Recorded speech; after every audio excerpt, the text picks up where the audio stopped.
আলহামদুলিল্লাহি রাব্বিল আলামিন ওয়াসসালাতু ওয়াসসালামু আলা সাইয়্যিদিল মুরসালিন আম্মা বা'দ ফাআউযু বিল্লাহি মিনাশ শাইতানির রাজিম বিসমিল্লাহির রাহমানির রাহিম আসসালাতু ওয়াসসালামু আলাইকা ইয়া রাসূলুল্লাহ ওয়া আলা আলিকা ওয়া আসহাবিকা ইয়া হাবিবাল্লাহ আসসালাতু ওয়াসসালামু আলাইকা ইয়া নবিয়াল্লাহ ওয়া আলা আলিকা ওয়া আসহাবিকা ইয়া নূরাল্লাহ।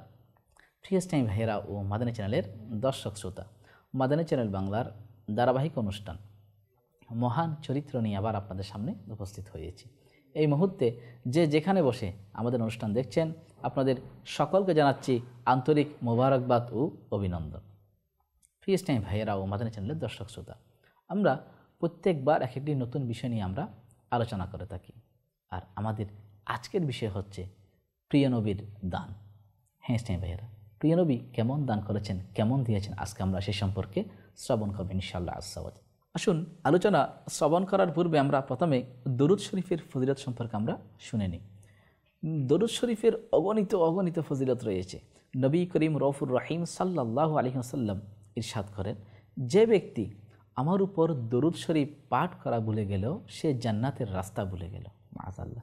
প্রিয় ইসলামী ভাইয়ের ও মাদানী চ্যানেলের দর্শক শ্রোতা, আসুন আমরা প্রত্যেকটা ভালো ভালো কাজের পূর্বে আমরা বেশি পরিমাণে দরুদ শরীফ পাঠ করবেন ইনশাআল্লাহ। আসুন আমরাও একবার পাঠ করে নিই। সল্লু আলাল হাবিব সাল্লাল্লাহু তাআলা আলা মুহাম্মদ সাল্লাল্লাহু তাআলা আলাইহি ওয়া আলিহি ওয়াসাল্লাম। আল্লাহ পাকের প্রিয় হাবিব, হাবিবুল লবিব হুজুরপুর নূর সাল্লাল্লাহু আলাইহি ওয়াসাল্লামকে আল্লাহ পাক অসংখ্য নিয়ামত দ্বারা ধন্য করেছেন। এত বেশি নিয়ামত দ্বারা ধন্য করেছেন, এটার কোনো গণনা করা যাবে না।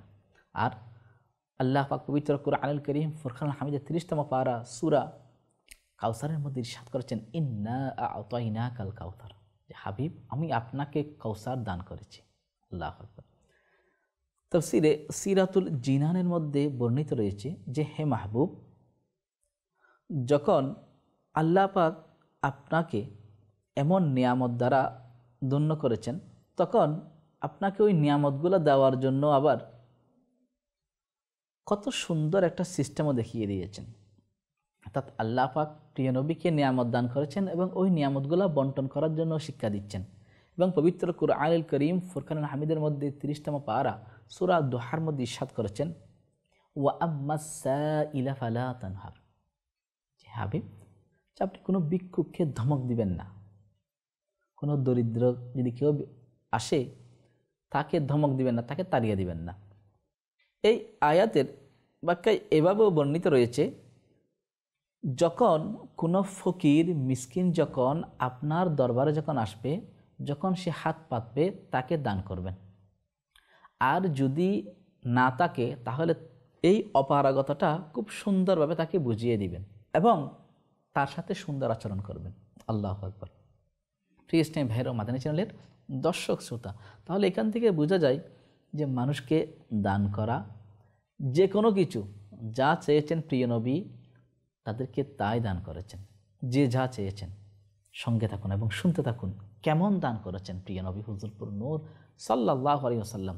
যদি আমাদের কাছে যদি কেউ চায়, হয়তো টাকা বা খাবার বা পোশাক, এতটুকু হয়তো চাইবে, কিন্তু প্রিয় নবীর কাছ থেকে এমন এমন জিনিস চাইল যেগুলো আমাদের কল্পনার অতীত, হয়তো আমরা একটু বুঝতেও পারবো না। হ্যাঁ স্নেহ ভাইয়েরা, কী দিয়েছেন প্রিয় নবী হুজুরপুর নূর সাল্লাল্লাহু আলাইহি ওয়াসাল্লাম, কী দেন নাই, আসুন সে সম্পর্কে আমরা শ্রবণ করি। আবার আকা আলা হযরত ইমাম আহমদ রাজা খান ফাদুল্লাহ বিন রবি রহমতুল্লাহ তাআলা আলাইহি বলেন যে, আমি মুমিনের উপর হচ্ছে রউফুর রহিম। রউফুর রহিম হচ্ছে প্রিয় নবী হুজুরপুর নূর সাল্লাল্লাহু আলাইহি ওয়াসাল্লাম। কেমন রউফুর রহিম? 11তম পারা সূরা তওবার 128 নং আয়াতে আল্লাহ পাক পবিত্র কুরআনে কারীমে ইরশাদ করেন, লাকাদ জাআকুম রাসূলুম মিন আনফুসিকুম আজিজুন আলাইহি মা আনিতুম হারিসুন আলাইকুম বিল মুমিনিনা রাউফুর রহিম। কানজুল ঈমান থেকে অনুবাদ। নিশ্চয় তোমাদের নিকট তশরিফ এনেছেন তোমাদের মধ্য থেকে ওই রসুল, যার নিকট তোমাদের কষ্টে পড়া কষ্টদায়ক, তোমাদের কল্যাণ অতিমাত্রায় কামনাকারী, মুসলমানদের উপর পূর্ণ দয়ার্দ্র দয়ালু। আল্লাহু আকবার। এই আয়াত থেকে প্রতীয়মান হয় প্রিয় নবী হুজুরপুর নূর সাল্লাল্লাহু আলাইহি ওয়াসাল্লাম কেমন রউফুর রহিম, কেমন দয়ালু। এজন্য আলা হযরত রাহমাতুল্লাহ তাআলা আলাইহি বলেন যে, আমি মুমিন, আর আমি মুমিনের উপর রউফুর রহিম হচ্ছে সরকারে দু আলম সাল্লাল্লাহু আলাইহি ওয়াসাল্লাম। অর্থাৎ তিনি আমাদেরকে প্রদান করে থাকেন, দান করে থাকেন। যেন কিভাবে? বুখারী শরীফের মধ্যে বর্ণিত রয়েছে, ইন্নামা আনা কাসিমুন ওয়াল্লাহু ইউতি। অর্থাৎ আমার আল্লাহ হচ্ছেন দাতা আর আমি নবী হচ্ছি বন্টনকারী। সুতরাং আমার আল্লাহ দান করেছেন আর আমি নবী বন্টন করে যাচ্ছি। এই জন্য আলা হযরত রহমতুল্লাহ তাআলা আলাইহি বড়ই সুন্দর বলেছেন, কৌন দে তাহে দে নেকো মো চাহিয়ে, দেনে ওয়ালা হে সচ্চা হামারা নবী। হ্যাঁ ইসলামী ভাইয়েরা, আমাদের প্রিয় নবী হুজুরপুর নূর সাল্লাল্লাহু আলাইহি ওয়াসাল্লাম আমাদের জন্য রউফ এবং রহিম। কীভাবে? গায়রে সূরের মধ্যে হযরত সাইয়্যিদুনা সিদ্দিকে আকবর রাদিয়াল্লাহু তাআলা আনহুকে সাপ যখন দংশন করেছিল, তখন হযরত সাইয়্যিদুনা সিদ্দিক আকবর রাদিয়াল্লাহু তাআলা আনহু তখন বলতে পারে নাই, কান্না করেছিল। যখন প্রিয় নবী বুঝতে পারলেন যে সিদ্দিক, তোমাকে মনে হয় কোনো বিষধর সাপ আঘাত করেছে, দংশন করেছে, তখন বললেন যে ইয়া রাসূলুল্লাহ সাল্লাল্লাহু আলাইহি ওয়াসাল্লাম, যে হ্যাঁ। তখন প্রিয় নবী হুজুরপুর নূর সাল্লাল্লাহু আলাইহি ওয়াসাল্লাম তাঁর থুতু মোবারক নিয়ে লাগিয়ে দিলেন, আর হযরত সাইয়্যিদুনা সিদ্দিকে আকবর রাদিয়াল্লাহু তাআলা আনহুর সেই বিষ পানি হয়ে গিয়েছিল। অর্থাৎ সাপের দংশন যে বিষ প্রয়োগ হয়েছিল, সেই বিষ আর কোনো কাজ করতে পারে নাই, সেটা নিস্তেজ হয়ে গিয়েছিল। আল্লাহু আকবার। প্রিয় ইসলামী ভাইয়েরা, মাদানী চ্যানেলের দর্শক শ্রোতা, দেখুন আজকে কোনো ব্যক্তি সাপে দংশন করে, তাহলে হয়তো মেডিসিন ইউজ করতে হবে, ডাক্তারের কাছে যেতে হবে, ওয়াশ করতে হবে, অনেক প্রসেসিং। আর সব প্রসেসিং প্রিয় নবী থুতু মুবারকের মধ্যে রয়ে গিয়েছে, লাগিয়ে দিয়েছেন, শিফা লাভ করেছেন। যেমনিভাবে জঙ্গে বদরের মধ্যে এক সাহাবী রাদিয়াল্লাহু তাআলা আনহুর তার হাত, বাহু শরীর থেকে পৃথক হয়ে গিয়েছিল। এক রওয়ায়াত, অপর রওয়ায়াতের মধ্যে রয়েছে চামড়ার সাথে ঝুলেছিল। তখন ওই সাহাবী রাদিয়াল্লাহু তাআলা আনহু হাতটাকে পায়ের নিচে দিয়ে দুই টুকরা করে হাতটা অপর হাতে নিয়ে প্রিয় নবী হুজুরপুর নূর সাল্লাল্লাহু আলাইহি ওয়াসাল্লামের নূরানি দরবারে চলে এসেছিল এবং বলেছিলেন, ইয়া রাসূলুল্লাহ সাল্লাল্লাহু আলাইহি ওয়াসাল্লাম, আমার হাত দুই টুকরা হয়ে গিয়েছে, আপনি একটু ট্রিটমেন্ট করুন, আপনি একটু দয়া করুন। তখন প্রিয় নবী হুজুরপুর নূর সাল্লাল্লাহু আলাইহি ওয়াসাল্লাম ওই হাতটাকে নিয়ে তাঁর থুতু মোবারক লাগিয়ে দিলেন এবং হাতটা আবার আগের চাইতে অধিক বেশি শক্তিশালী হয়ে গিয়েছিল। আল্লাহু আকবার। প্রিয় ইসলামী ভাইয়েরা, মাদানী চ্যানেলের দর্শক শ্রোতা, উনি কেমন সন্তান? উনি হযরত সাইয়্যিদাতুনা আফরা রাদিয়াল্লাহু তাআলা আনহার সন্তান ছিলেন, যিনি জঙ্গে বদরের মধ্যে যার হাত দুই টুকরা হয়ে গিয়েছিল। আর প্রিয় নবী হুজুরপুর নূর সাল্লাল্লাহু আলাইহি ওয়াসাল্লাম তাঁর থুতু মোবারক দিয়ে ওই হাতটাকে আবার লাগিয়ে দিলেন। কখনো কি চিন্তা করেছি আমরা হাত দুই টুকরা হয়তো লাগানো যায়? ইম্পসিবল। দুই টুকরা হয়ে গিয়েছে, কেটে ফেলা হয়েছে, এটা অনেক ট্রিটমেন্টও দরকার হতো হয়তো আমাদের এখানে, কিন্তু প্রিয় নবী হুজুরপুর নূর সাল্লাল্লাহু আলাইহি ওয়াসাল্লাম থুতু মোবারক লাগিয়ে দিয়েছেন, সেটা আগের চেয়ে অনেক বেশি শক্তিশালী হয়ে গিয়েছিল এবং এত বেশি শক্তিশালী হয়েছে মনে হচ্ছে যে হাত কখনো আঘাতপ্রাপ্ত হয় নাই, কখনো দুই টুকরা হয় নাই। শুধু তাই নয়, হযরত সাইয়্যিদুনা কাতাদা রাদিয়াল্লাহু তাআলা আনহু এর চেহারা মোবারকের মধ্যে তীর বিদ্ধ হয়েছিল। তখন তীর বিদ্ধ হওয়ার কারণে হযরত সাইয়্যিদুনা কাতাদা রাদিয়াল্লাহু তাআলা আনহু যন্ত্রণায় ছটফট করতে লাগলেন। আর যখন প্রিয় নবীর দরবারে আসলেন, তখন প্রিয় নবী হুজুরপুর নূর সাল্লাল্লাহু আলাইহি ওয়াসাল্লাম তাকে কেমন ট্রিটমেন্ট দিলেন। ফাবাসাকা আলা আসারিন সাহুমিন ফি ওয়াজহি আবি কাতাদা। অর্থাৎ আবু কাতাদা রাদিয়াল্লাহু তাআলা আনহুকে প্রিয় নবী হুজুরপুর নূর সাল্লাল্লাহু আলাইহি ওয়াসাল্লাম এমন ট্রিটমেন্ট দিলেন, তার ওই জখমের স্থানে প্রিয় নবীর থুতু মোবারক লাগিয়ে দিলেন। আর ওই থুতু মোবারক লাগানোর কারণে তার ব্যথা দূরীভূত হয়ে গিয়েছিল। এবং হযরত সাইয়্যিদুনা কাতাদা রাদিয়াল্লাহু তাআলা বলতে লাগলেন, ক্বালা ফামা দারাবা আলাইয়া ওয়ালা কাহা। অর্থাৎ ওই স্থান থেকে যেখানে ব্যথা পেয়েছিলাম, এখানে আমার কোনো ব্যথাই নেই এবং না জখমে কোনো পুঁজ জমেছে, বরং ভালো হয়ে গিয়েছে। শিফা শরীফের মধ্যে এটা বর্ণিত রয়েছে, প্রথম খণ্ড 212 পৃষ্ঠার মধ্যে। আর দেখুন প্রিয় নবী হুজুরপুর নূর সাল্লাল্লাহু আলাইহি ওয়াসাল্লাম এই মুআজিজা কেমন, যে তীরবিদ্ধ হয়েছে, থুতু মোবারক লাগিয়ে দিয়েছে, ব্যথা সহ চলে গিয়েছে, এমন মনে হচ্ছে যে কখনো ব্যথাই নেই, ব্যথাই ছিল না, পুঁজ ছিল, পুঁজগুলোও দূরীভূত হয়ে গিয়েছে, ভালো হয়ে গিয়েছে। শুধু তাই নয়, জঙ্গে খাইবারের দিন হযরত সালমা ইবনে আকবার এর পায়ের গোছায় এমনভাবে আঘাত লেগেছিল যে মানুষের ধারণা ছিল যে তিনি শহীদ হয়ে গিয়েছেন। তখন তিনি প্রিয় নবীর দরবার আসলেন। তখন প্রিয় নবী হুজুরপুর নূর সাল্লাল্লাহু আলাইহি ওয়াসাল্লাম তাতে 3 বার ফুঁক দিলেন এবং ওই ফুঁক দেওয়ার কারণে পায়ের গোছা এমন হয়ে গিয়েছে, পরিশুদ্ধ হয়ে গিয়েছে, ভালো হয়ে গিয়েছিল যে কখনোই যেন সেখানে ব্যথাই ছিল এরকম মনে হচ্ছে, ব্যথাই ছিল না, অর্থাৎ কখনোই সেখানে ব্যথাই ছিল না এরকম মনে হচ্ছিল। এটা বুখারী শরীফ 2 খণ্ড 605 পৃষ্ঠার মধ্যে বর্ণিত রয়েছে। প্রিয় ইসলামী ভাইয়েরা, মাদানী চ্যানেলের দর্শক শ্রোতা, তাহলে দেখুন আমরা শুনলাম যে হযরত সালমা ইবনে আকওয়ার রাদিয়াল্লাহু তাআলা আনহু, যার পায়ের গোছার মধ্যে ব্যথা ছিল, প্রিয় নবী ফুঁক দিলেন আর ব্যথা চলে গিয়েছিল। কখনোই যেন ব্যথা ছিল এরকম মনে হচ্ছে না, এরকম মনে হচ্ছে যে এখন যেখানে কোনো ব্যথাই ছিল না আগে। প্রিয় নবীর জবানে পাক এমন জবানে পাক, আর প্রিয় নবী এভাবেই সবাইকে দিয়েছেন যে যা চেয়েছেন। জঙ্গে খাইবারের দিন হযরত সৈয়দনা আলী ইবনে হাকাম রাদিয়াল্লাহু তাআলা আনহুর পায়ের গোছা ভেঙে যায়, আর হুজুরপুর নূর সাল্লাল্লাহু আলাইহি ওয়াসাল্লাম এর উপর থুতু লাগিয়ে দিলেন, আর তখনই এটা ভালো হয়ে যায়। অথচ তিনি তার গোড়া থেকে নামতে পর্যন্ত পারত না, আর প্রিয় নবী থুতু মোবারক লাগিয়ে দেওয়ার ফলে তার পা পূর্বের মতো ভালো হয়ে যায়। আল্লাহু আকবার। প্রিয় ইসলামী ভাইয়েরা, মাদানী চ্যানেলের দর্শক শ্রোতা, দেখুন প্রিয় নবীর ট্রিটমেন্ট কেমন, প্রিয় নবী কেমন দয়া করেছেন সবার প্রতি। আর হুজুরপুর নূর সাল্লাল্লাহু আলাইহি ওয়াসাল্লাম এর মুজিজা হচ্ছে এটা, তিনি আকাতরে দিয়েছেন। জঙ্গে বদরের হযরত সৈয়দনা হাবিব ইবনে ইয়াসাফের কাঁধ এমনভাবে আঘাতপ্রাপ্ত হয়েছিল যার ফলে তার কাঁধের এক পার্শ্ব ঝুলে যায়, আর তিনি প্রিয় নবী হুজুরপুর নূর সাল্লাল্লাহু আলাইহি ওয়াসাল্লামের দরবারে চলে আসেন। আর প্রিয় নবী হুজুরপুর নূর সাল্লাল্লাহু আলাইহি ওয়াসাল্লাম ফারাদ্দাহু রাসূলুল্লাহ সাল্লাল্লাহু আলাইহি ওয়াসাল্লাম ওয়া নাফাসা আলাইহি হাত্তা সাহহা। তখন রাসূলুল্লাহ সাল্লাল্লাহু আলাইহি ওয়াসাল্লাম ওই ঝুলন্ত কাঁধটাকে যথাস্থানে স্থাপন করে দিলেন এবং তাতে থুতু মোবারক লাগিয়ে দেন। অতঃপর তার কাঁধ পূর্বের মতো সম্পূর্ণ সুস্থ হয়ে যায়। শিফা শরীফ প্রথম খণ্ড 213 পৃষ্ঠার মধ্যে বর্ণিত রয়েছে। প্রিয় ইসলামী ভাইয়েরাও, মাদানী চ্যানেলের দর্শক শ্রোতা, যে আমরা শুনলাম যে হযরত সৈয়দনা হাবিব ইবনে ইয়াসাফের কাঁধ পৃথক হয়ে গিয়েছিল, আর হুজুরপুর নূর সাল্লাল্লাহু আলাইহি ওয়াসাল্লাম ওই কাঁধকে আবার জোড়া লাগিয়ে দিলেন, সাথে সাথে জোড়া লাগিয়ে গিয়েছিল।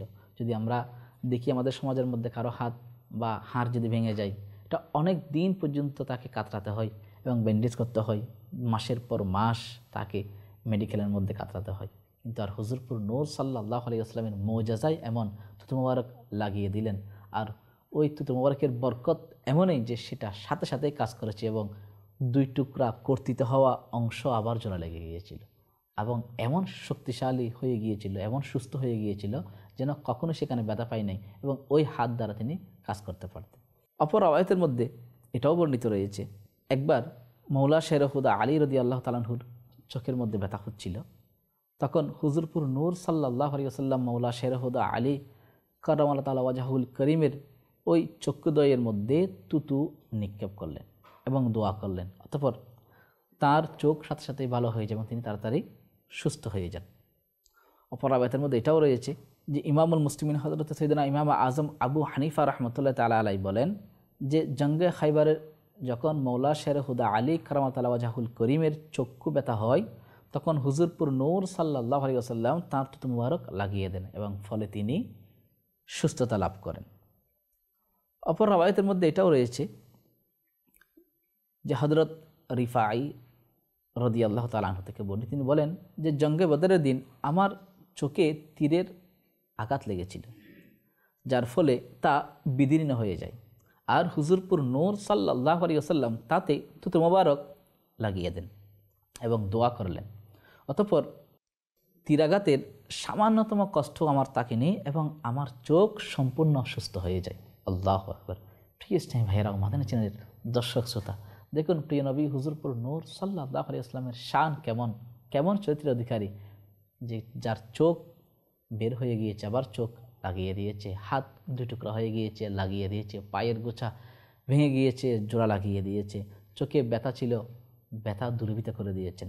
শুধু তাই নয়, হযরত সাইয়েদনা হুবাইবের পিতা হযরত ফুদাইক সাপের ডিমের উপর রাখার কারণে জ্যোতিহীন হয়ে পড়ে। তখন তিনি তার উভয় চোখ এত বেশি দৃষ্টিহীন হয়ে পড়ে যে তিনি কিছু দেখতেন না। অতঃপর তিনি হুজুরপুর নূর সাল্লাল্লাহু আলাইহি ওয়াসাল্লামের দরবারে নিয়ে আসলেন। তখন রাবি বলেন, আমি দেখেছি হুজুরপুর নূর সাল্লাল্লাহু আলাইহি ওয়াসাল্লাম তার চক্ষুদ্বয়ের মধ্যে তুত মোবারক লাগিয়ে দিলেন এবং তুত মোবারক লাগিয়ে দেওয়ার ফলে তার দৃষ্টি এত বেশি বৃদ্ধি পেয়েছিল যে তিনি ৮০ বছর পর্যন্ত, তার বয়স যখন ৮০ বছর উপনীত হলো, তখনও তিনি সূচের মধ্যে সুতা ঢুকাতেন চশমাবিহীন অবস্থায়। ৮০ বছর বয়স, তখনও তিনি সূচের মধ্যে সুতা দিচ্ছেন চশমাবিহীন অবস্থায়। তো তার চোখের জ্যোতি তখনও অক্ষত ছিল। আল্লাহু আকবার। প্রিয় ইসলামী ভাইয়েরা ও মাদানী চ্যানেলের দর্শক শ্রোতা, আমাদের জন্য বড় মেসেজ যে প্রিয় নবীর ওই তোমার মধ্যে কেমন শিফা রয়েছে, কেমন নিয়ামত আল্লাহ পাক তাকে দান করেছেন, যার জবানে পাক এত পবিত্র, যা বলেন আল্লাহ তা কবুল করেন। যার তো মোবারক এত পবিত্র, যখন সেটা রাখেন, যে স্থানে রাখুক, আঘাতপ্রাপ্ত স্থানে রাখলে সেটা সুস্থ হয়ে যায়, 2 টুকরা হয়ে গেলে সেখানে জয়েন্টের কাজ করা থাকেন। দেখুন, কোনো মেডিসিনের প্রয়োজন হয় না। প্রিয় নবী হুজুরপুর নূর সাল্লাল্লাহু আলাইহি ওয়াসাল্লামের ওই তো মোবারক মেডিসিনের চেয়ে অধিক বেশি শক্তিশালী, আল্লাহ পাকের দয়া। হযরত সাইয়েদনা আবু হুরায়রা রাদিয়াল্লাহু তাআলা আনহু একদিন প্রিয় নবী হুজুরপুর নূর সাল্লাল্লাহু আলাইহি ওয়াসাল্লামের দরবারে এসে আরজ করেন যে, ইয়া রাসূলুল্লাহ সাল্লাল্লাহু আলাইহি ওয়াসাল্লাম, আমি যা কিছু পড়ি, যা কিছু শুনি সব ভুলে যাই, আপনি আমার জন্য একটু দোয়া করুন। তখন প্রিয় নবী হুজুরপুর নূর সাল্লাল্লাহু আলাইহি ওয়াসাল্লাম ইরশাদ করেন যে, আবু হুরায়রা, তোমার চাদর প্রসার করো। তখন আবু হুরায়রা রাদিয়াল্লাহু তাআলা চাদর প্রসারিত করলেন আর প্রিয় নবী হাত মোবারক সেখানে রাখলেন। বললেন যে, আবু হুরায়রা নাও, এটা বুকে লাগিয়ে নাও। তখন আবু হুরায়রা রাদিয়াল্লাহু তাআলা সেটাকে নিলেন এবং বুকের মধ্যে, তার চাদরটা বুকের মধ্যে লাগিয়ে নিলেন এবং তিনি শপথ করে বলতে লাগলেন যে, ওই দিন থেকে আমি আবু হুরায়রা আর কখনো কোনো হাদিস আমার ভুল হয় নাই এবং আমি যা শুনি সেটা আমার স্মরণে থেকে যায়। আল্লাহু আকবার। প্রিয় ইসলামী ভাইয়েরা ও মাদানী চ্যানেলের দর্শক শ্রোতা, আগে দিয়েছিল তুতুর মাধ্যমে, এখন স্পর্শের মাধ্যমে হাফেজা শক্তি এত বেশি বৃদ্ধি পেয়েছে যে কখনো তিনি আর ভুলেন নাই। অপর আয়াতের মধ্যে রয়েছে হযরত সাইয়েদনা আক্কাশা রাদিয়াল্লাহু তাআলা আনহু, যিনি লড়াই করার সময় যার তরবারি ভেঙে যায়, তখন প্রিয় নবীর দরবার আরজ করলেন যে, ইয়া রাসূলুল্লাহ সাল্লাল্লাহু আলাইহি ওয়াসাল্লাম, আমার তরবারি ভেঙে গিয়েছিল। তখন প্রিয় নবী হুজুরপুর নূর সাল্লাল্লাহু আলাইহি ওয়াসাল্লাম তাকে এক রাওয়ায়াতের মধ্যে হয়তো খেজুরের ঢালি বা একটা লাকড়ি তাকে দিলেন যে, যাও তুমি এটা নিয়ে লড়াই করো। হযরত সাইয়েদনা আক্কাশা রাদিয়াল্লাহু তাআলা আনহু ওই লাকড়ি নিয়ে তিনি লড়াই করার জন্য রণাঙ্গনে চলে গেলেন এবং যতদিন তিনি বেঁচে ছিলেন ওই লাকড়ি দিয়েই তিনি লড়াই করেছিলেন। অন্যান্য সবাই তো তরবারে দ্বারা লড়াই করেছিল, আর হযরত সাইয়েদনা আক্কাশা রাদিয়াল্লাহু তাআলা আনহু তিনি ওই লাকড়ি দ্বারা তিনি লড়াই করেছিলেন এবং অনেক বিধর্মী তিনি পরাস্ত করেছিলেন। প্রিয় ইসলামী ভাইয়েরা, মাদানী চ্যানেলের দর্শক শ্রোতা, এটাই হচ্ছে সাহাবে কেরাম আলাইহিম রিদওয়ানুল্লাহর আকীদা।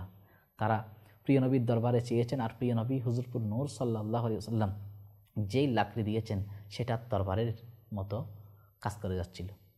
এবং শুধু ওই সময় নয়, পরবর্তী অনেক বছর তিনি ওই লাকড়ি দিয়ে তিনি লড়াই করেছিলেন। সাহাবে কেরাম আকীদা যেমন, আমাদেরও সেই আকীদা হওয়া উচিত। এবং হযরত সাইয়েদনা রবিয়া রাদিয়াল্লাহু তাআলা আনহু প্রিয় নবীর দরবারে এসে আরজ করলেন যে, ইয়া রাসূলুল্লাহ সাল্লাল্লাহু আলাইহি ওয়াসাল্লাম, তিনি কি যে বলতে চাচ্ছেন। তখন প্রিয় নবী ইরশাদ করেন যে, সাল, যে রবিয়া বলো তুমি কি চাও। তখন হযরত রবিয়া রাদিয়াল্লাহু তাআলা আনহু বললেন যে, ইয়া রাসূলুল্লাহ সাল্লাল্লাহু আলাইহি ওয়াসাল্লাম, কাল কিয়ামতের ময়দানে আপনি দয়া করবেন, আমি চাচ্ছি আপনার সাথে জান্নাতে থাকার জন্য। তখন প্রিয় নবী মুস্কি হাসলেন, বললেন যে, রবিয়া আরও চাও, আরও চাও। তখন হযরত সাইয়েদনা রবিয়া রাদিয়াল্লাহু তাআলা আনহু বললেন যে, ইয়া রাসূলুল্লাহ, এটাই যথেষ্ট আমার জন্য, আর কিছু নয়। দেখুন মাদানী চ্যানেলের দর্শক শ্রোতা, সাহাবে কেরামের আকীদা ছিল আমার নবীর কাছে যা চাই তা পাওয়া যায়। আমরা আপনারা হয়তো টাকা পয়সা, ধন দৌলত এগুলো চাইতাম, আরাম আয়েশ চাইতাম। আমরা যখন বুজুর্গের দরবারে যাই, কোনো আল্লাহর ওলির দরবারে যাই, তখন তো আমরা এটাই চাই। বড় আলিমের দিনের কাছে গেলে তখন তো আমরা এটাই চাই যে আমার সন্তান যেন বড় লোক হয়, ভালো চাকরি করে, ভালো পড়ালেখা করতে পারে, আমার সম্পদ যেন ওদের অনেক বেশি হয়, শুধু আমরা এটাই চাই। কিন্তু সাহাবে কেরাম আলাইহিম রিদওয়ান আমাদেরকে শিক্ষা দিচ্ছে সেটা নয়, দুনিয়া নয়, আখিরাত চাওয়ার জন্য। আমি জান্নাত চাই। এদের আকীদা ছিল আমার নবী জান্নাত দান করতে পারবেন আল্লাহ পাকের দয়ায়। এই জন্য আমার নবী সাথে যাও তুমি আমার সাথে জান্নাতে থাকবে। শুধু তাই নয়, বলছে আরও চাও, আরও দিব। শুধু এইটা নয়, তুমি যা চাইবে তাই দিব, আমার রব তাআলা দেয়। কেননা ইন্নামা আনা কাসিমুন ওয়াল্লাহু ইউতি। হ্যাঁ সে ভাই। আর প্রিয় নবী হুজুরপুর নূর সাল্লাল্লাহু আলাইহি ওয়াসাল্লাম তাকে জান্নাত সুসংবাদ দিলেন। তা প্রিয় নবীর সাথে তিনি জান্নাত থাকবেন সেটা সুসংবাদ তিনি প্রদান করেছেন। অপর রাওয়ায়াতের মধ্যে রয়েছে হযরত সাইয়েদনা শরফুদ্দিন বুসরি রাহমাতুল্লাহ তাআলা আলাই, যিনি প্যারালাইসিস হয়ে গিয়ে যার এক পাশ, তখন তিনি কসিদা বুরদা লিখেছেন এবং এটা নিয়ত করেছেন যে এই কসিদা কাউকে শোনাবো না, শুধু আমি লিখেছি, এটা প্রিয় নবীর দরবারে পেশ করব, প্রিয় নবীকে শোনাবো। আর এটা পাঠ করে করে কান্না করে করে তিনি দোয়া করেছিলেন। আর স্বপ্নের মধ্যে সরকার দু আলম সাল্লাল্লাহু আলাইহি ওয়াসাল্লাম তশরিফ এনেছেন এবং হযরত সাইয়েদনা শরফুদ্দিন বুসরি রাহমাতুল্লাহ তাআলা আলাই এর শরীরের পর হাত বুলিয়ে দিলেন, মালিশ করে দিলেন। আর হযরত সাইয়েদনা শরফুদ্দিন বুসরি রাহমাতুল্লাহ তাআলা আলাই এর প্যারালাইসিস দূরীভূত হয়ে গিয়ে তিনি সুস্থ হলেন এবং তাকে খুশি হয়ে একটা চাদর উপহার দিলেন। এজন্য এই কসিদায়ে বুরদা এই জন্য বলা হয় যে একে চাদর বিশিষ্ট কসিদা বলা হয়। অর্থাৎ চাদরওয়ালা কসিদা, চাদর বিশিষ্ট কসিদা হচ্ছে কসিদায়ে বুরদা। এ থেকে বোঝা যায় শরফুদ্দিন বুসরি রাহমাতুল্লাহ তাআলা আলাইহির বিশ্বাস ছিল এটা আমার নবী আমাদেরকে দিতে পারবেন। যেভাবে সাহাবে কেরাম আলাইহিমুর রিদওয়ানকে দিয়েছিল 1400 বছর পূর্বে, আজকে 1400 বছর পরেও এসে প্রিয় নবী আমাদেরকে দয়া করতে পারবেন, এটা বিশ্বাস ছিল। সেজন্য শরফুদ্দিন বুসরি রাহমাতুল্লাহ আলাইহি যিনি কসিদায়ে বুরদা লিখেছেন, পাঠ করেছেন, আর প্রিয় নবীর দিদার দ্বারা ধন্য হয়েছেন, প্রিয় নবীর চাদর মোবারক পেয়েছেন। এটাই হচ্ছে সবচেয়ে বড় সারপ্রাইজ। সুতরাং আমরাও নিয়ত করি প্রিয় নবীর জিয়ারত দ্বারা যেন আল্লাহ পাক আমাদেরকে ধন্য করেন। দেখতে দেখতে শুনতে শুনতে আমরা আমাদের অনুষ্ঠানের শেষ পর্যায়ে চলে এসেছি। আবার নতুন কোনো বিষয় নিয়ে আপনাদের সামনে উপস্থিত হব। সে পর্যন্ত আপনারা ভালো থাকুন, সুস্থ থাকুন এবং মাদানী চ্যানেল বাংলা দেখতে থাকুন। সল্লু আলাল হাবিব সাল্লাল্লাহু তাআলা আলা মুহাম্মদ সাল্লাল্লাহু তাআলা আলাইহি ওয়া আলিহি ওয়াসাল্লাম।